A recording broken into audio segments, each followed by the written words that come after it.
Born 57 years before the Battle of Yavin, one of the Jedi Order's greatest masters was bestowed upon the galaxy. Obi-Wan Kenobi was the third and final apprentice of the esteemed Jedi Master Qui-Gon Jinn. 32 years before the Battle of Yavin, Jinn and Kenobi were involved in the Naboo crisis. During these events, Qui-Gon would discover the young boy Anakin Skywalker, whom Jinn became convinced was the chosen one of prophecy. However, shortly thereafter, the Jedi were confronted by the Sith assassin Darth Maul. Within the ensuing duel of fates, Qui-Gon was struck down by the deadly assassin. The grief-stricken Kenobi narrowly defeated the Dark Lord. Afterwards, Qui-Gon made Kenobi promise to train Skywalker so he could fulfill the prophecy and bring balance to the Force. Obi-Wan accepted and went on to spend the subsequent decade teaching Anakin everything he knew.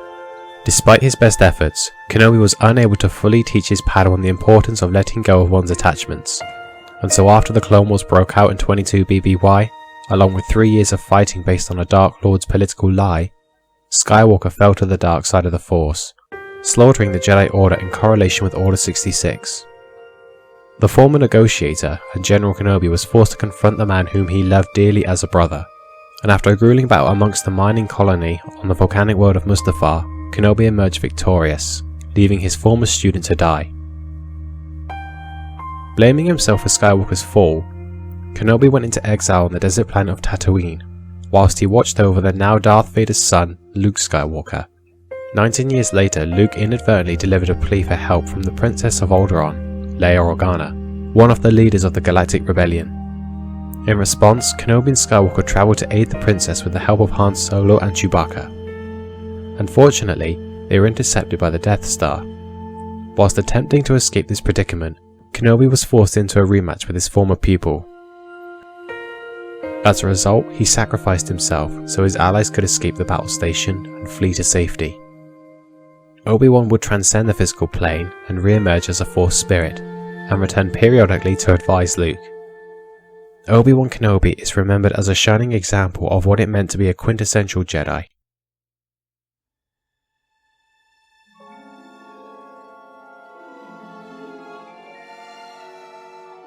Approximately 4 millennia before the Battle of Yavin, 2 young prodigies of the Force were born to the Jedi Master Ulic Qel-Droma on the planet of Alderaan. Their names were Ulic and Qel. These 2 prospects would undergo the tutelage of the esteemed Jedi Master Lagertha within his Jedi Praxium on the planet of Arcania. Dispatched to quell a dispute between the royal family of Alderaan and the Beast Riders, the Jedi discovered that the royals were in fact dedicated servants of the dark side, Queen Aminoa being a descendant of Freedad Nad. Eventually, with the aid of their master, the young talents of the Order were able to push back and defeat the dark side cultists after an immense battle broke out. However, it was here that Ulic would first taste the temptations of the dark side, and his destiny grew ever more dark as a result. After his master was killed by the Krath, Ulic became hungry for revenge, and attempted to destroy the Sith worshippers from within. His efforts proved futile, and his final steps to fully embracing the dark side had been taken. Now the leader of the Krath, Ulic came into a brief conflict with Exiled Kun, another talented Jedi who had gone rogue and fallen to the dark side. Their conflict would be interrupted by a band of ancient Sith spirits, who appointed Kun as the new Dark Lord of the Sith, and Ulic his apprentice. With their forces combined, the Brotherhood of the Sith waged a vicious war on the Jedi and the Republic for 2 years, which all but devastated the galaxy. Ulic's rage was felt throughout the galaxy by all, but by none more so than his brother, whom he killed in a fit of rage on the planet of Osis. In response, Nomi Sunrider, Ulic's former lover, severed his connection to the Force, blinding him from ever touching its power again. The grief-stricken Qel-Droma revealed Exiled Kun's fortress to the Jedi, and the war was finally ceased. Ulic spent the final decade of his life on the icy world of Ren Var. There he was discovered by the young and ambitious Vima Sunrider. Taking this as his last possible opportunity to do something right, Ulic agreed to train Vima as a Jedi. Towards the end of his life, Ulic was confronted by the Jedi Knight Silvar. Blaming Ulic for her mate's death after he joined Ulic's dark forces, Silvar attempted to murder the war criminal. After convincing Silvar to let go of her hate, Ulic was shot by the spacer Hoggan. Ulic died in Vima's arms, but vanished from the plane of existence, having redeemed himself of his past crimes, and transcended the physical plane as a Force spirit. Ulic Qel-Droma's effect on the Jedi and the galaxy as a whole remained influential for millennia to come.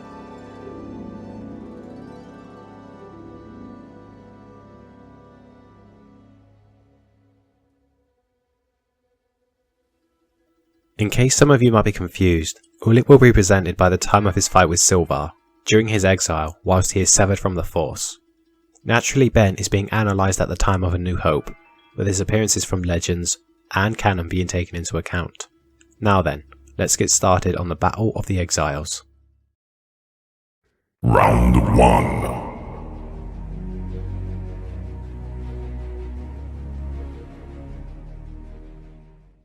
Despite no longer actively playing the role of a Jedi, old Ben Kenobi remains surprisingly capable in the realm of physicality, thanks to his connection to the Force. According to the life and legend of Obi-Wan Kenobi, Ben maintained his Jedi exercises in order to prevent his reflexes from becoming dull, and this pulled off rather well, given how Darth Vader acknowledged that if his attention faltered in the final confrontation, for even a second, Kenobi could kill him in the blink of an eye, as shown by his ability to execute his sword moves with what was described as incredible quickness for someone of his age. This quick timing was also displayed in his ability to draw his lightsaber and disarm 2 thugs before anyone could react.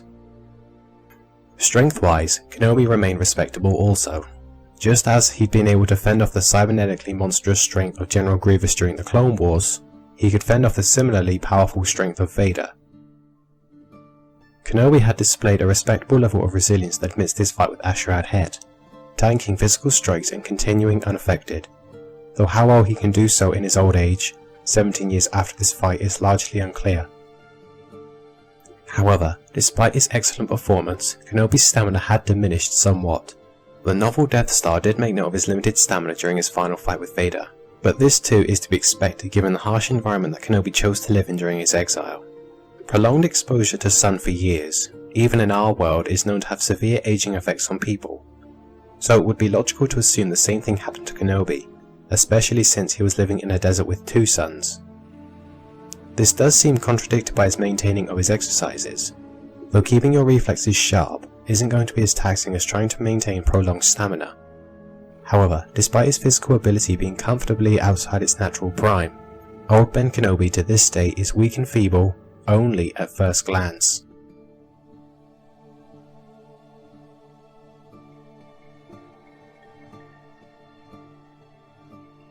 Despite being severed from the Force and no longer being able to call upon it to boost his physical potential, Ulic Qel-Droma maintained enough of his physical ability to match the physical augmentation of even some Jedi. It's been speculated that he may have been able to re-establish a minor connection to the Force, but this is contradicted by the numerous times that he claimed to be incapable of feeling the Force and unable to touch its power.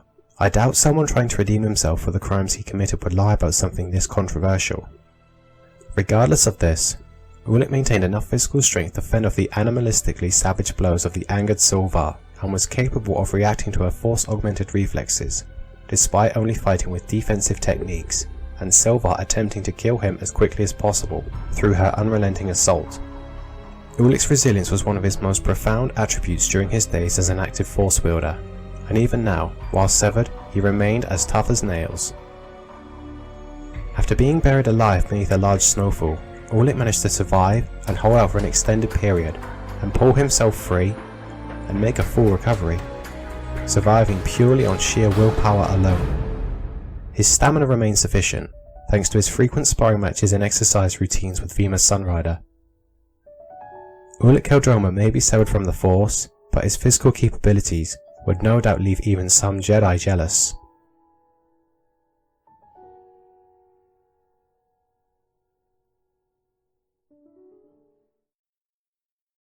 This is a rather strange verdict for me to call. Force users almost always take an edge over the mundane beings within their galaxy, thanks to their ability to augment their physicality through the Force.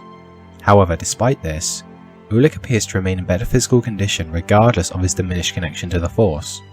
While I am of the opinion that Darth Vader sits comfortably above Silvar in the realms of speed and strength, which would make Kenobi's ability to contend with him seem more impressive at first glance, this is counterbalanced by the fact that Vader appeared to be fighting at a more cautious pace overall, only beginning to ramp up his output once Kenobi tired. By contrast, Silva appeared to be unleashing everything she could to kill Qel-Droma, Keep in mind that this is the same silver that could break large chunks of rock and deflect large volleys of blaster fire, and yet Ulic was still able to match her blow for blow in both strength and reflexes. Add this to Ulic's greater endurance showings, and I feel confident in awarding him the edge in this category, despite his inability to call on the Force. Ulic Qel-Droma takes the physical edge. Round 2.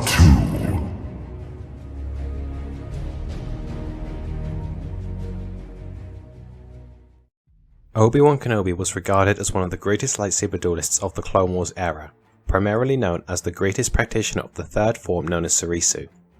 This pacifist's form was developed to answer the increased quantity of readily available blaster technology, which led to the style becoming a staple of Jedi philosophy. Form 3's moveset is characterized by its tight and efficient defensive swordplay, whilst simultaneously maximizing defensive coverage and conserving the practitioner's energy. Even during the time of A New Hope, and despite being regarded as out of practice, Kenobi is still noted as a formidable master of his chosen style, and his mastery was sufficient enough to render Darth Vader incapable of breaking through his defense. This is a remarkable showing, and implies that Kenobi's degradation in skill was rather slow over the course of his exile. 2 years after Revenge of the Sith, despite being forced to admit that he hadn't held a lightsaber for so long, Kenobi was able to hold off an assault from the talented Ashrad Het, despite only fighting defensively at an environmental disadvantage, given how Het was significantly more experienced at fighting in the shifting desert sands, and was even attempting to cloud his vision by kicking sand in his face. Despite its excellent ability to ensure survival, Surisu has been criticized for its lack of any offensive technique. In his prime, Kenobi compensated for this through his mastery of the elaborate and agile style known as Ataru, which was intended to overwhelm the opposition through a speed-oriented offensive, combined with integrated physical strikes and force-assisted acrobatics. Amidst his confrontation with Vader, however, Kenobi's retaliative efforts were more simplistic. Given his recognition for his advanced training in the art of the style during his heyday, along with his respective capabilities in tutoring Luke in the basics of lightsaber combat, it seems that Kenobi poses a respectable skill in the Shicho lightsaber form. Despite his inability to land a successful hit on Vader, Kenobi's efforts were effective enough to prevent Vader from committing to a purely offensive approach, and instead forced him to fight more cautiously and conservatively, which, as mentioned previously, compelled Vader to admit that Kenobi had the ability to kill him in the blink of an eye. Out of practice, old and diminished, Obi-Wan Kenobi remains a remarkable lightsaber combatant, who possessed a threat to the Galactic Empire that should not be underestimated.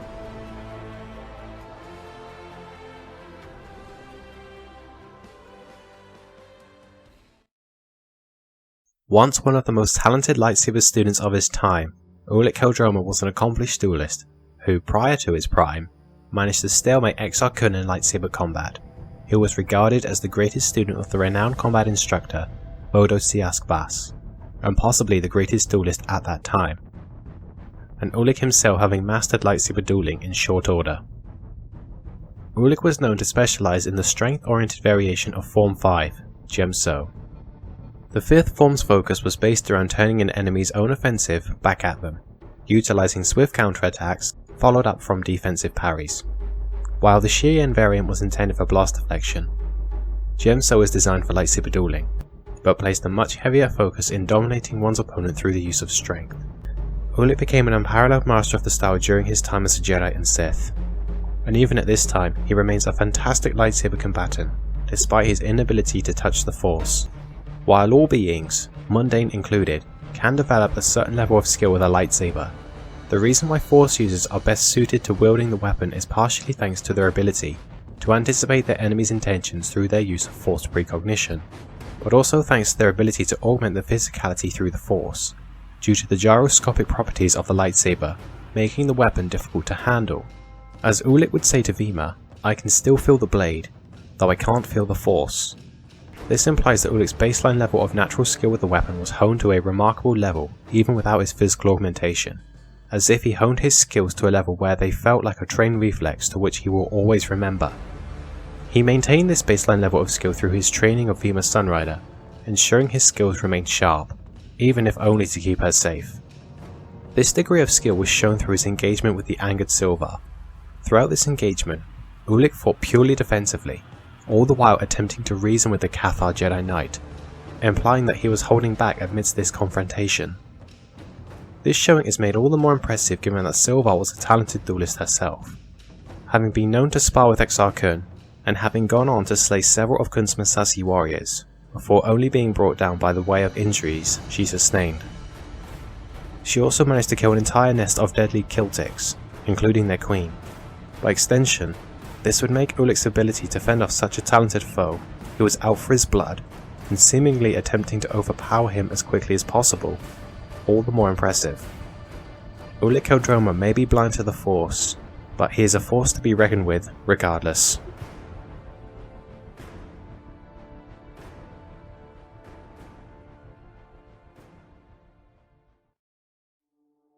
Here we have two well-respected and accomplished lightsaber combatants, whom despite being well past their peaks, still remain remarkable duelists themselves. Although Kenobi maintains his connection to the Force, to say this is automatically a deciding factor would seem like an unfair discredit to Ulic, given the circumstances involved in his fight with Silvar. Throughout this ordeal, Ulic relied solely on defensive parries, all the while attempting to reason with his adversary, which, as I previously mentioned, implies that he was holding back throughout this ordeal, whilst she unleashed her full fury against him. Kenobi and Vader fought much more cautiously. However, despite this, Ben was still managing to stalemate the Dark Lord, only being defeated once he voluntarily yielded. Ulic's accomplishment against Silvar is arguably more impressive for him than it is for her, but at the end of the day, Kenobi simply posed a more valid threat to a more accomplished adversary. Old Ben Kenobi is awarded the edge as a lightsaber duelist. Round 3.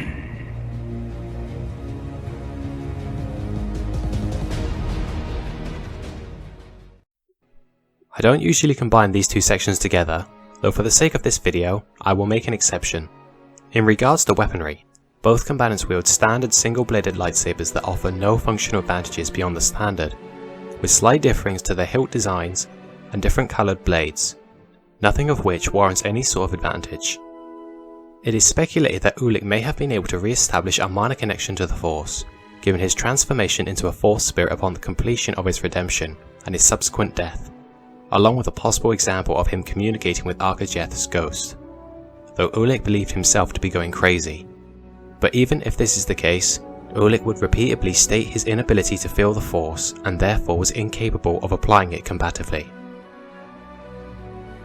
Kenobi spent much of his time in exile strengthening his connection to the Force, rather than honing his talents with its combative applications. Yet he remained capable of influencing the weak-minded through the use of mind tricks, and demonstrated some moderate uses of the combative aspects of telekinesis, in the form of disarming Asherad Het, as well as throwing objects of reasonable size and disabling mundane targets. It's rather easy to see who takes an advantage here.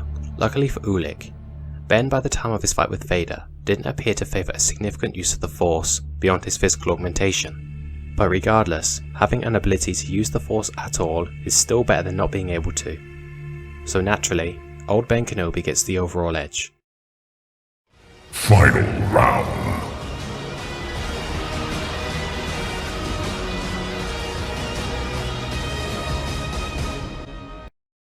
While the idea of Kenobi and Qel-Droma in their primes is an excellent fight in my mind, this one spoke to me as more interesting. Here we have two war veterans who remain complete badasses, despite living in a diminished state. As a final tally, I would personally award the victor a 6 to 7 out of 10 majority. Sensing nothing of the Force within Qel-Droma, Kenobi likely wouldn't attempt to outright overwhelm his opposition. This fight would begin and proceed cautiously, with both combatants applying a back and forth mixture of attack and defense.